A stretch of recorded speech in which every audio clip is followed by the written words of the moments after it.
January 1942. A brash U-boat skipper surfaces to give his crew a once-in-a-lifetime view of the Manhattan skyline. Part of a secret Nazi operation, he commands one of 5 submarines ready to bring the war to America's doorstep. Feindliche Schiff. With determined enemies in the Pacific and the Atlantic, and barely a month since the start of their war, how much damage will these U-boats inflict before the United States can fight back?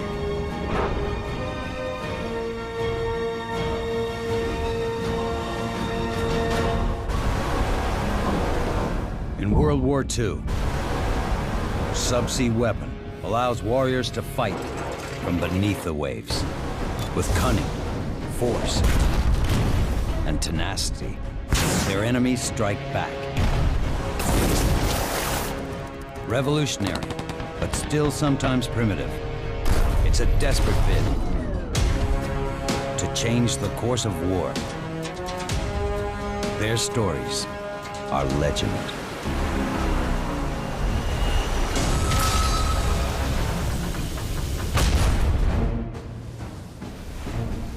In January 1942, off the coast of Long Island, New York, a British oil tanker steams to join an Atlantic convoy to England. Well inside American waters, it expects no danger. A lurking Nazi U-boat skipper, Captain Lieutenant Reinhard Hartigan, cannot believe his good fortune. As he prowls the dark water, the tanker has almost run into his German submarine.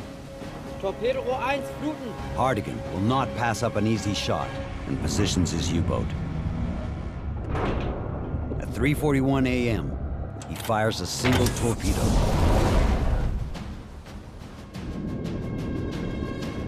Less than a minute later, the explosion lights up the night sky, sending flames high in the air.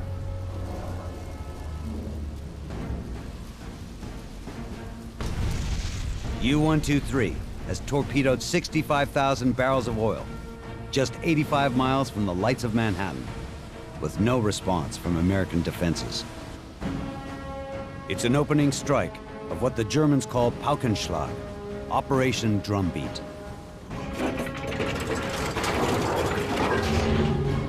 And for America, it struck too close to home. 1 month earlier, the Japanese ambush on Pearl Harbor catches the United States off guard. In Germany, commander of U-boats Karl Dönitz begs the Fuhrer for a chance to do the same. Dönitz wants to smack the Americans. Hitler wants him to smack the Americans. There's no question. But Hitler's primary focus is on the ground war and defeating the Soviet Union. He doesn't fully appreciate the potential of U-boat warfare to strangle the Allied war effort. Hitler grants Dönitz only limited resources for an audacious plan. Dönitz hopes to shock the U.S. with a series of submarine attacks right off the American coast. The targets will be merchant ships, which transport goods along the eastern seaboard. The vital cargo shipping, particularly the vital oil, move individually up and down the American coast to the convoy assembly points. This is a particular vulnerability. Dönitz handpicks a group of U-boat commanders for the job. This includes Reinhard Hartigan, an ambitious officer. His combat career is about to be cut short. His career was limited due to his bad health from an aircraft accident before the war, when he served in the aeronautical service of the Kriegsmarine. Hartigan knew to become something like a hero or an ace, he had to perform very well. So he needed to be aggressive and risk a lot to have success. He'll have few patrols to secure his legacy.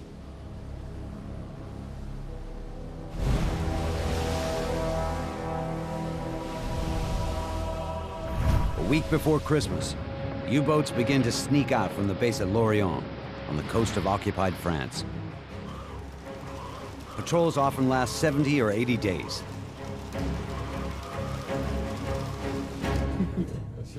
Fresh water is only used for drinking. Crews refrain from shaves, showers, or washing laundry. Perishable foods last only about a week in the humidity of the U-boat.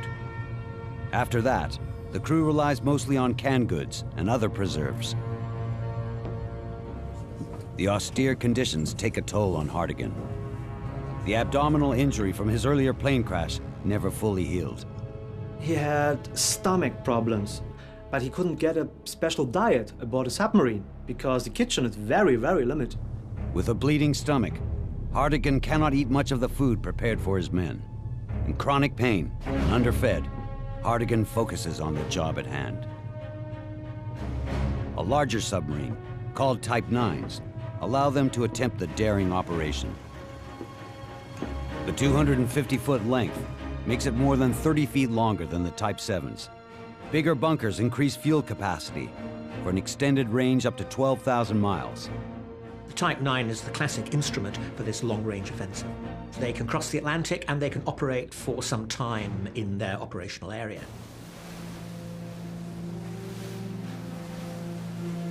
The crew of U-123 spends the Christmas of 1941 at sea. Hartigan has Christmas trees placed in every compartment for the men to decorate.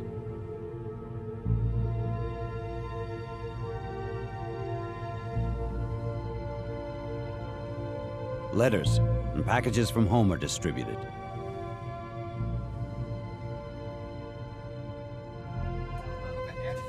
With food and music, the crew can leave the war behind, if only for a few hours.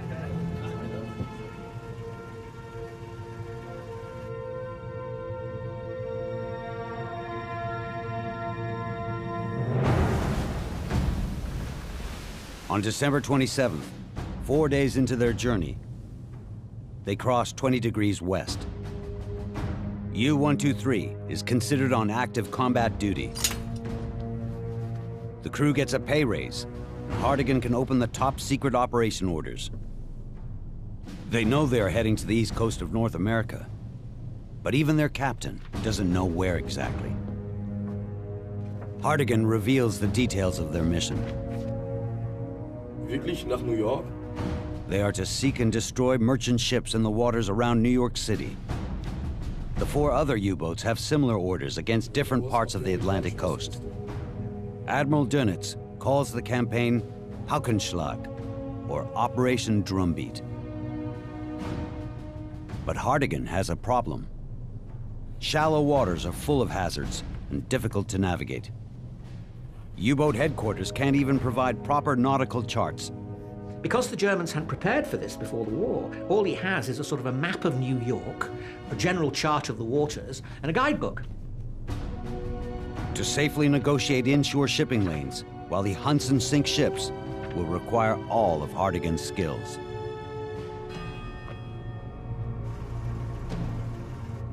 But first, the 3,500-mile crossing takes U-boat 123 through the worst of winter storms. You have a wind blowing up to 70 miles per hour. If it's stormy outside, like in the North Atlantic, it's not the place where you want to be. A low-pressure trough creates storm-force winds and rough seas. 30-foot waves crash across the conning tower. But to maintain full speed, Hartigan rides U-123 on the surface. Submerged, his speed is limited to a maximum of 8 knots in short bursts. Surfaced, he can push twice as fast, nearly 22 miles per hour. His lookout crews spend 4-hour shifts all day and night, searching constantly for threats and targets.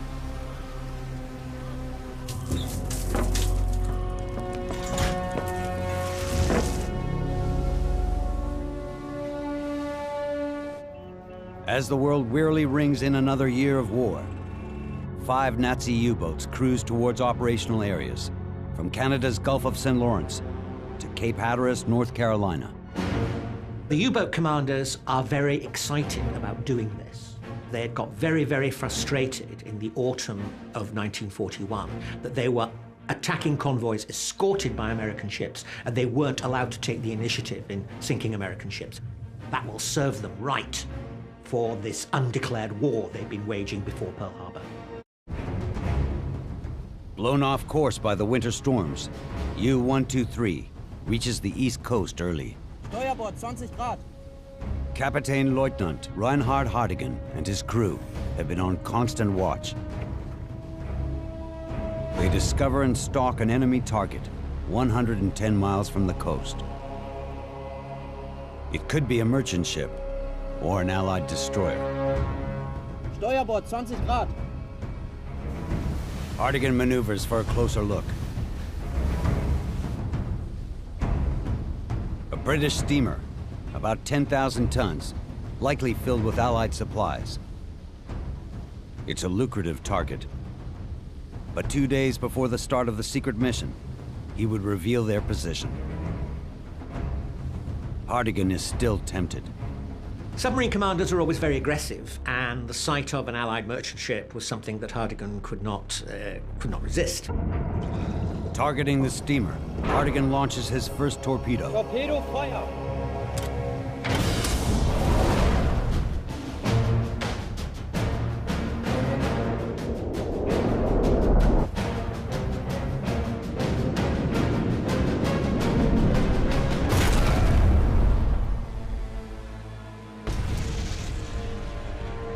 To ignite a fiery glow against the night sky.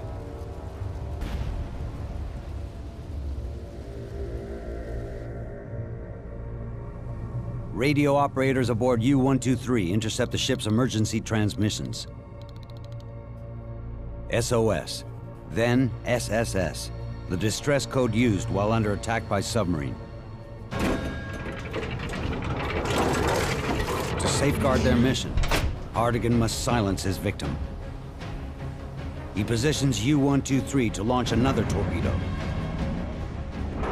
His crew aims for the bridge to target the radio sending the distress call.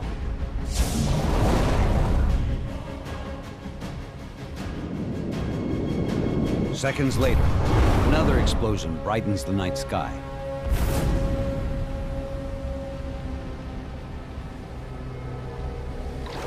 Passengers and crew of the ship Cyclops drift for 20 hours. Only 2 are killed in the initial attack. 86 more die from exposure to the icy waters of the North Atlantic. U-123 launches the first unofficial strike of Operation Drumbeat.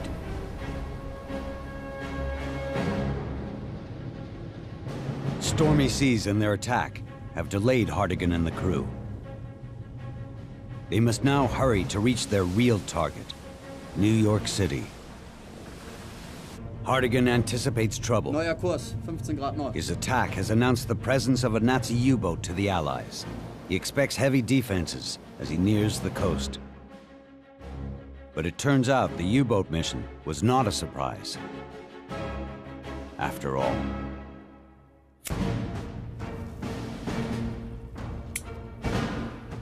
American Rear Admiral Adolphus Andrews is tasked with protecting the eastern seaboard of the United States.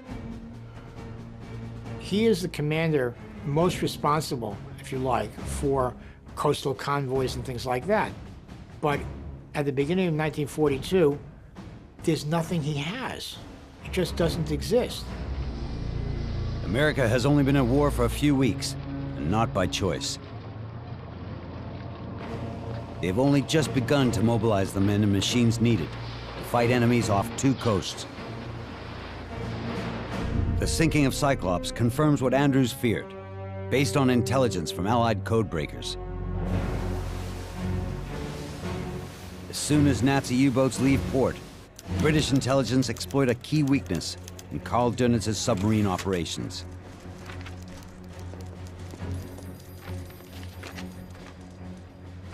You need a lot of communication between the submarines and with the headquarters in Europe. And these radio transmissions could be intercepted by the Allied forces.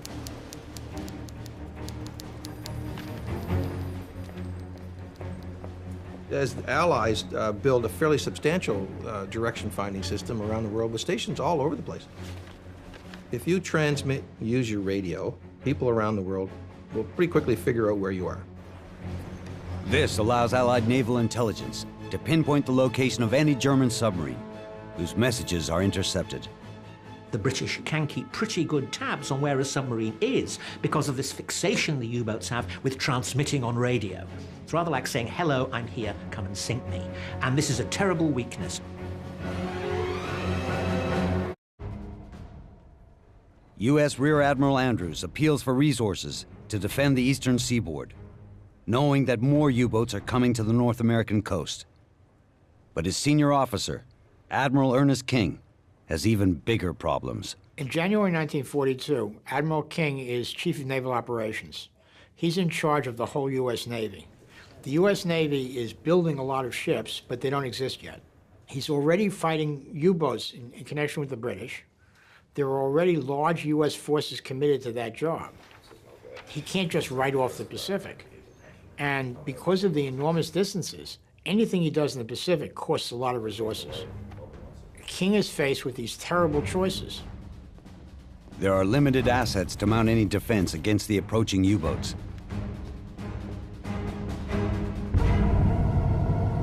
Clear skies allow Hartigan to pinpoint his exact position after days of bad weather, and he sets a course for New York. He's behind schedule. 4 other U-boats, delayed by stormy seas too, also close in. U-130 officially kicks off Operation Drumbeat by sinking 2 small freighters on January 13th near the Newfoundland coast. While Hartigan cruises south in U-123 towards his target area. With crude charts, he is unsure of the coastline. But he also has the help of the Montauk Point Lighthouse because the Americans haven't turned off their navigational lights. Everything was lit up. They were still living like in peacetime. The Americans still had their radio navigational aids turned on, so he could rely on that. Late in the evening off Montauk Point, the crew spots a light on the port side. A large vessel approaches. It could be a threat. The water is not so deep. It was a very dangerous situation for him. Without accurate charts, the exact depth of the water is uncertain. Hartigan can't dive to escape. He identifies the approaching ship, which travels fully lit, as though there was no war. An oil tanker. This is what he has come for. Hartigan's watch scans the horizon for any type of escort, but the ship appears alone. Torpedo abfeuern! He orders his crew to fire 2 torpedoes at the tanker.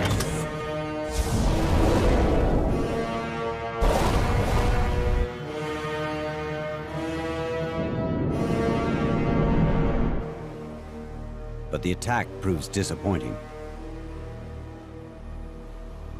His torpedoes didn't explode. Many of the torpedoes loaded aboard U-123 are G7E models, the most sophisticated electric torpedo in the Nazi arsenal. They're 23 feet long and armed with 600 pounds of explosive power. He had an electromagnetical device to keep the torpedo exploding below the ship. And if the torpedo is traveling too low, then the magnetic field of the ship is not strong enough to make the torpedo explode.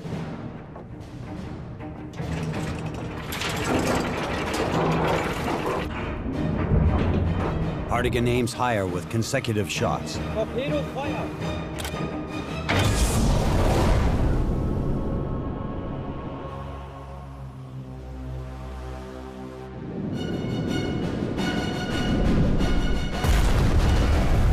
Torpedoed it, and it was a fuel tanker, and there was a large explosion. But it takes him 5 torpedoes to sink the ship. As the tanker breaks apart, 12,200 tons of fuel oil burn. Its crew broadcasts an emergency message.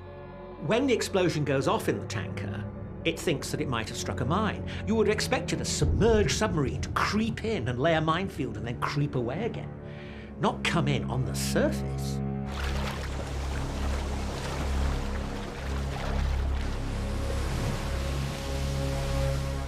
Hardigan makes an escape, but not before U-123 is spotted by survivors in and around the lifeboats. The first eyewitnesses of a Nazi U-boat seeking ships in American waters.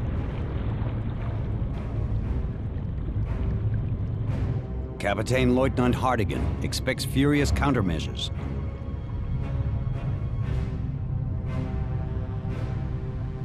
But strangely, there is no reply. The Germans arrive on the east coast of the United States and are just gobsmacked by the fact that shipping's not protected. To them, it's inexplicable.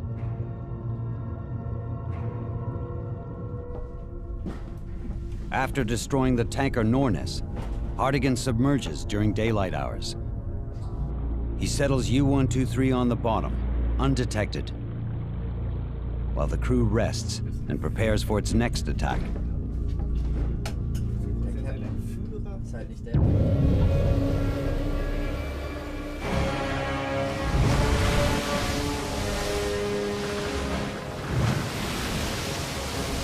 Back on the surface, they monitor local radio channels to learn the tanker Nornes is finally spotted and the crew rescued nearly 12 hours after the sinking.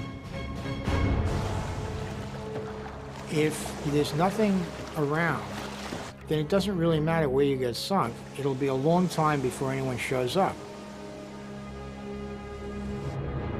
Merchant ships also receive the warning of a U-boat in the area. U-123 continues to use the Americans' own navigational aids. Light ships provide orientation. These floating lighthouses mark the entrance to American ports.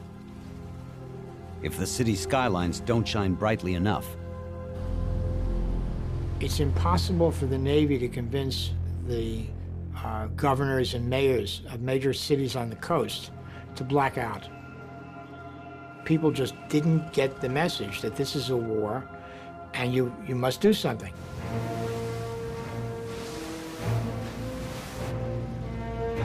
after 3 weeks at sea, the glow of New York City proves an irresistible beacon.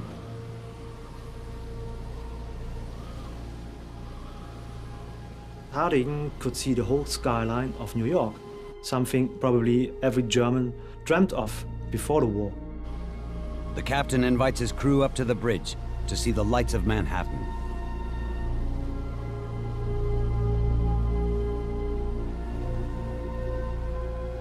But U-123 isn't here to sightsee.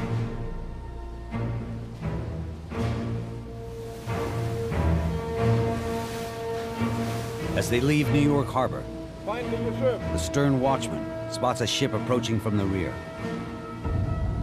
Hardigan, he sees fully lit up against the lights of New York, a tanker, a nice, large, juicy tanker.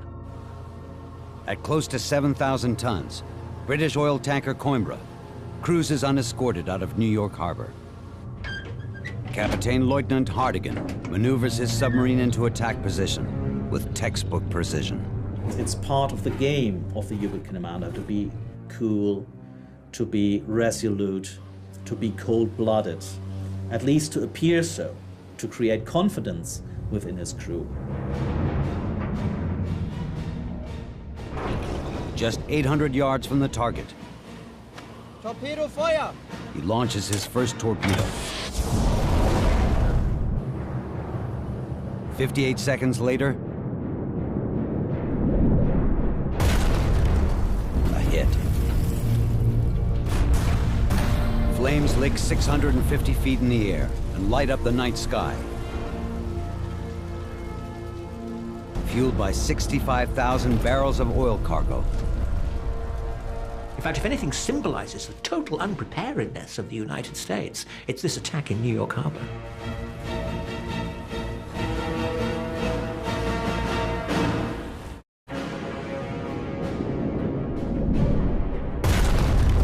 Within minutes of striking the oil tanker Coimbra, 85 miles from Manhattan, U-boat Captain Lieutenant Hardigan fires a second torpedo to speed the sinking and silence any distress signals.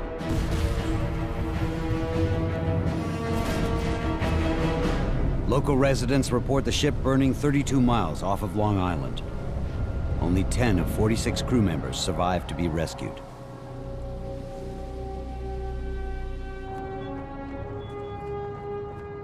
with the rash of sinkings and knowledge that even more U-boats are closing in, U.S. Navy leadership monitors the situation closely.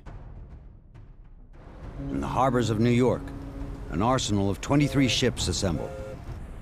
Destroyers, carriers, cruisers, and battleships. The Armada is called Task Force 15, ready to escort American troops to the European theater. Admiral Ernie King must consider delaying the troopship convoy, but is confronted by the larger political implications. Once the United States is in the war, it's vital to show its allies that we're working with them. And that means, among other things, there have to be U.S. troops deployed almost immediately to Britain, Northern Ireland, Iceland. They have to be convoyed there. Now those escorts are not available for other jobs. In the end, Admiral King dispatches the task force and troops to sail to Europe. Any immediate military response to the U-boat presence is now impossible. Hartigan continues to hide the sub on the ocean floor during daytime hours. As the sun sets on New York on January 15th,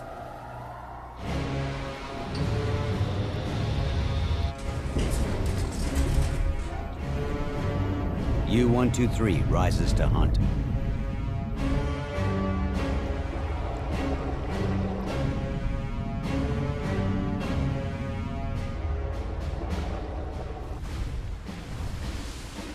But they surface too soon.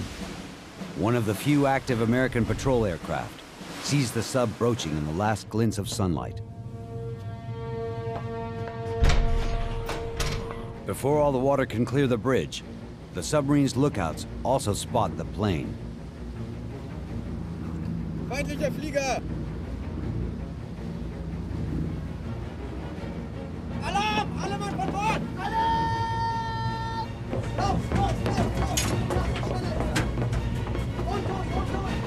Hartigan must dive carefully. They don't know the actual depth of the water, making it difficult to evade any attack.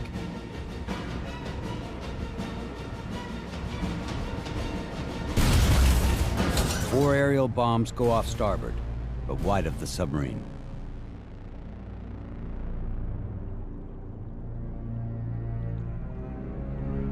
They wait. The aircraft does not press the attack or call for reinforcements. A Navy aircraft dropped some bombs, but they're not very effective. This is right at the beginning of the war. The Americans are very inexperienced, and they just haven't put the effort into anti-submarine warfare. It's not just lack of surface ships that's creating problems, there's lack of aviation assets too. Since the United States has none of these resources, since it has only a few airplanes flying patrols and not very experienced at it, suddenly there's this tremendous vulnerability.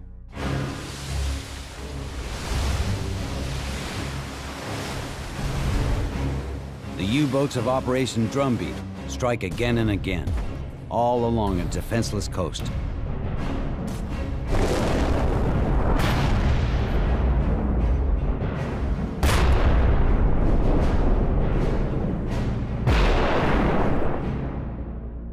Dunn simply cannot believe his good fortune. There's no other way to describe it. This should not happen. And he finally gets into the American zone, and it's a free fire zone. In the American press, questions mount about the destruction happening on the doorstep of the United States. But the U.S. Navy seems unwilling or unable to respond. Afterwards, people keep saying, well, if King had really cared about anything, he would have had convoys, he would have organized. With what? That's the problem. There's no what. It's not as though the coast is bristling with mines and guns and tough Army bomber crews waiting to go out all the time. The thing about the U.S. Navy and about Ernie King is they're still pretty much focused on that notion that the primary function of their Navy is to destroy the other guy's Navy. And so it took them a long time to come to the same realization that the Brits did, that what you need is not necessarily the technology to sink submarines. What you need is to send a ship out, drive that guy down, push him off. Having fought German U-boats for more than 2 years before the United States entered the war, the other allies want to share what has been learned. The British and the Canadians actually have the capacity in American ports to organize convoys. That was not going to happen under Ernie King's watch. The whole thing was run by the U.S. Navy. and the Navy is just not prepared. So there is no one to stop Reinhard Hartigan from racking up tonnage. By monitoring the radio frequencies, Hartigan knows local shipping is on alert, and there are fewer ships to target in the area. With some torpedoes left, U-123 widens its range of operations, traveling down the East Coast.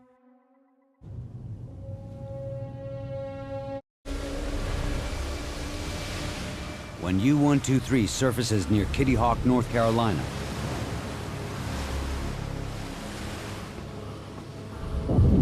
they spot a red flash and hear two explosions. Hartigan correctly speculates it's the handiwork of U-66, which has just sunk another tanker, the Alan Jackson. In the early morning of January 18th, Hartigan finally locates targets worthy of his remaining torpedoes. But as dawn breaks, he runs out of time to set up the shots.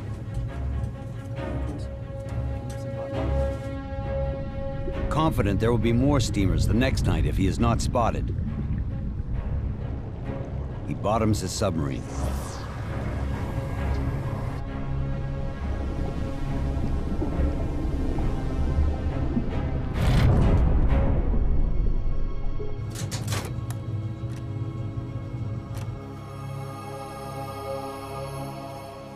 When night falls, Hartigan decides to hunt in the waters just off of Cape Hatteras, North Carolina.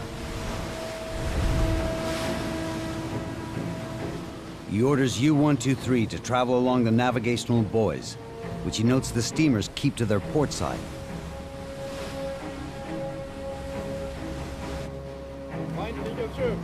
Just before 3 a.m., Hartigan encounters a merchant ship he estimates as 4,000 tons and fires at a very short range of 275 yards.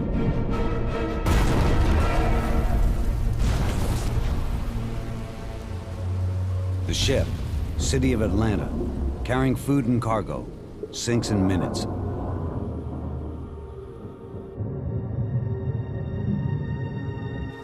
Only 3 of 47 crew members would survive the night.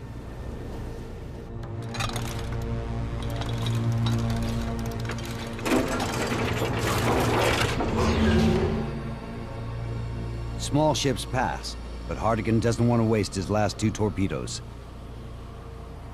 But he has another weapon at his disposal. Hartigan orders his crews to their deck guns. A tanker, the SS Melee, is empty of fuel, but full of fumes. It erupts under fire from the shells. Hartigan turns and fires a torpedo on another ship nearby, wounding a freighter. Still monitoring the radio channels, they learn that the crew has contained the fires aboard the SS Melee. Torpedo fire! Hartigan decides to finish what they started and make good use of their last torpedo.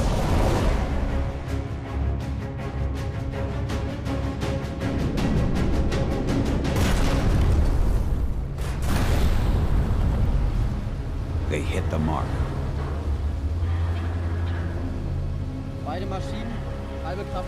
His arsenal of torpedoes spent and fuel beginning to run low, Hartigan must turn for home.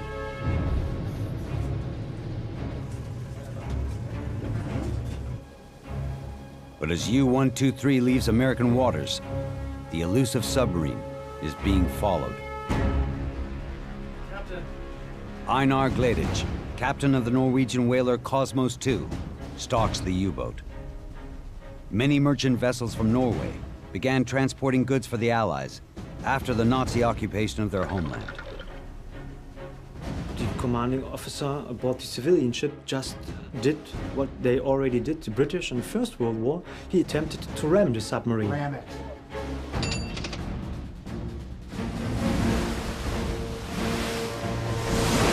If the Norwegian can ram the U-boat, the hull damage to U-123 will ensure it will not submerge again. As Cosmos II closes in, the crew spots the charging ship. Feindliche Schiff.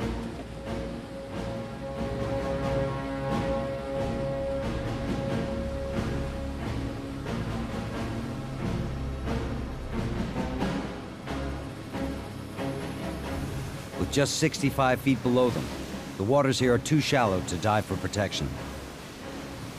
U-123 must outrun the Norwegian and turn seawards to deeper waters. Kurs halten.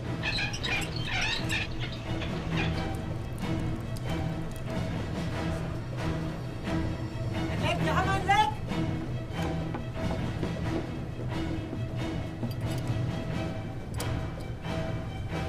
But Hardigan can't get enough speed. His chief engineer told him that he had lost engine power on one of his diesel engines, and so he could not outrun the whaler.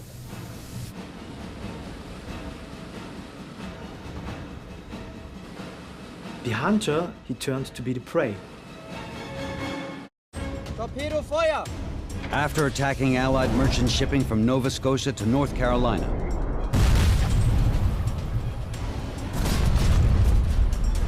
the tables have finally turned on U-boat Captain Lieutenant Reinhard Hardigan. In a strange twist, the attack does not come from the United States Navy or Coast Guard, but a giant whaling ship converted into a fuel tanker in service of the war effort. With one engine down, U-123 limps towards the open ocean. Cosmos II is in close pursuit. The enormous whaler cruises only about a knot faster than U-123, but it's enough to slowly gain on the U-boat. It's quite a dramatic incident because the submarine is not in a good condition. One of its engines is down. That means it can't go at its normal speed on the surface. Therefore, this relatively slow merchantman is possibly going to catch it and hit it. And so we have this extraordinary situation of these two ships rather slowly chasing each other across the Atlantic. The survival of U-123 may depend on engine mechanic Richard Kraxel. Schweiß das Rohr, sonst werden wir gerammt! Schneller, sieh zu! Schneller!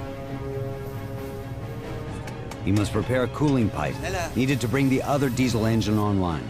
Beeilung!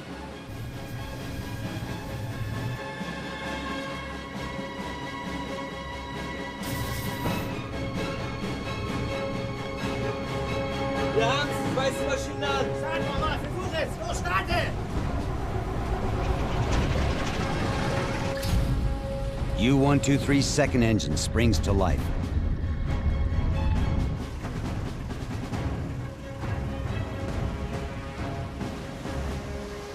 With the whaler only 80 yards back, the U-boat increases its critical margin, pulling away with a tiny half-knot advantage.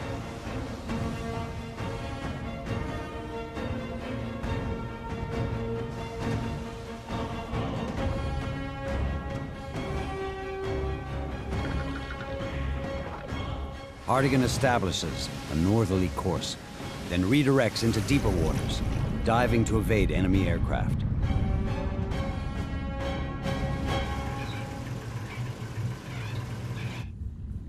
Hardigan leaves behind the burning wreck of his final target and a battered American coast. Hardigan was the most successful of the initial wave of drumbeat U-boats. He sinks 8 ships, and it demonstrates what an aggressively handled submarine can do in this target-rich environment. He is credited with sinking some 50,000 tons of ships. Although his last victim, SS Melee, would limp into port under its own steam. When word of their success reaches U-boat headquarters, Dönitz sends a special message. To the drumbeater Hardigan, bravo, you beat the drum well. U-123 also receives word that Hardigan is to receive the coveted Knight's Cross.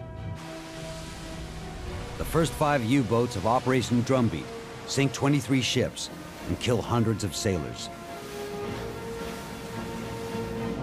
In Germany, Hitler approves the continuation of the offensive against the American eastern seaboard. Waves of U-boats strike the coast as the German onslaught hammers American shipping. Hardigan and U-123 return again in March, this time sinking 10 more ships. The Germans sink more ships in the U.S. coastal zone in 1 year than nearly the rest of the war and all the oceans of the world combined. They sink 6 million tons of merchant shipping with submarines in 1942 alone. It's just staggering. Operation Drumbeat was seen by the German U-boat men as a period where they could gain successes in sinking vessels without meeting resistance. It became probably the second golden age for the U-boats. Drumbeat was a terrible self-inflicted wound. It was the greatest victory for the U-boats that should never have happened. Nearly 700 ships go down before the United States Navy is able to implement effective change. American Admiral Ernie King finally establishes a convoy system for merchant shipping in the summer of 1942. U-boat attacks on the East Coast melt away in the face of opposition. When the Americans learn, they learn fast, and they apply the resources, and they do it very effectively. So it's a steep learning curve, but once they get over it, they move very quickly. The long-term historical legacy of the 1942 catastrophe off the U.S. East Coast, I don't think has ever been resolved. It's been suggested to me by American archivists that the U.S. Navy avoids this story like the plague. They just don't want to know about it, and it's hard to blame them. The silence causes the service and sacrifice of the sailors and their families to be largely forgotten, ignoring the shocking days that the Nazi U-boats brought the war home to American shores.